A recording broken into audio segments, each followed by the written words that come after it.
पर्दे के सामने शांति की बातें हो रही हैं, लेकिन पर्दे के पीछे अखंड आत्मसमर्पण की प्रचंड कथा लिखी जा चुकी है। कूटनीति के गलियारों में इसे शायद रणनीतिक धैर्य कहा जाए, लेकिन सच तो ये है कि आज व्हाइट हाउस की सफ़ेदी भी यूरोप की मोहताज हो चुकी है। सीज़ फायर की मियाद ख़त्म हुई और दुनिया उम्मीद कर रही थी कि वॉशिंगटन अपनी सुपारी वाली पावर दिखाएगा, लेकिन ट्रंप ने अनकंडीशनल सीज़ फायर का ऐलान करके सबको सन्न कर दिया। आधिकारिक भाषा में इसे यूनिलैटरल स्ट्रेटेजिक रिट्रीट कहते हैं।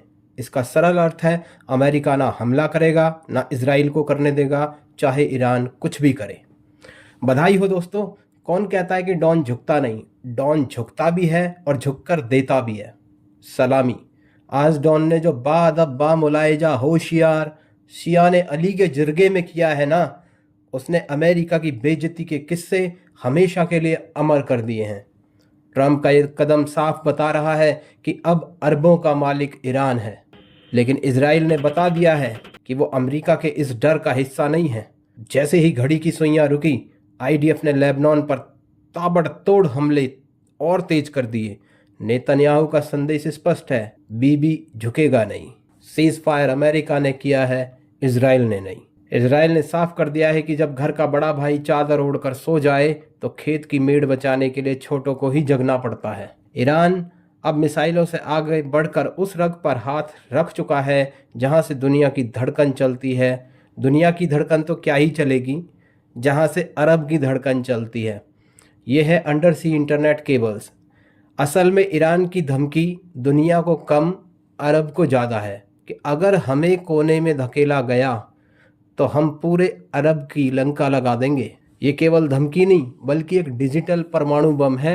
तकनीकी रूप से इसे ग्लोबल इंफ्रास्ट्रक्चर सबोटाज कहा जाता है। अगर ये तारें कटी तो ना अरब के बैंक चलेंगे, ना आप अरब के फ़ोन चलेंगे। पूरी दुनिया अरब की एक झटके में 18वीं सदी के अंधेरे में लौट जाएगी। ईरान के सैन्य प्रवक्ता ने सीधा फरमान सुनाया है यूएई, कतर, बहरीन, सऊदी और कुवैत कि वहां पर जितने भी अमेरिकन सैन्य ठिकाने हैं उनको बंद कर दिया जाए। तेहरान ने इसे प्रीएम्प्टिव वार्निंग का नाम दिया है। उनका तर्क है कि अगर इन देशों की जमीन पर मौजूद अमेरिकी अड्डों का इस्तेमाल हुआ तो ये देश ईरान की मिसाइलों का पहला निशाना होंगे। शांति की आखिरी उम्मीद इस्लामाबाद में थी, जहां अमेरिकी उपराष्ट्रपति जेडी वेंस पहुंचने वाले थे, लेकिन ईरानियों ने समिट का बहिष्कार कर दिया। तकनीकी रूप से ये डिप्लोमेटिक कोलैप्स है। जब बातचीत की मेज से मेहमान उठ जाए तो समझ लीजिए अब फैसला केवल तोप ही करेगी और तोप की गोले ही करेंगे। कच्चे तेल के दाम $100 के पार जा चुके हैं,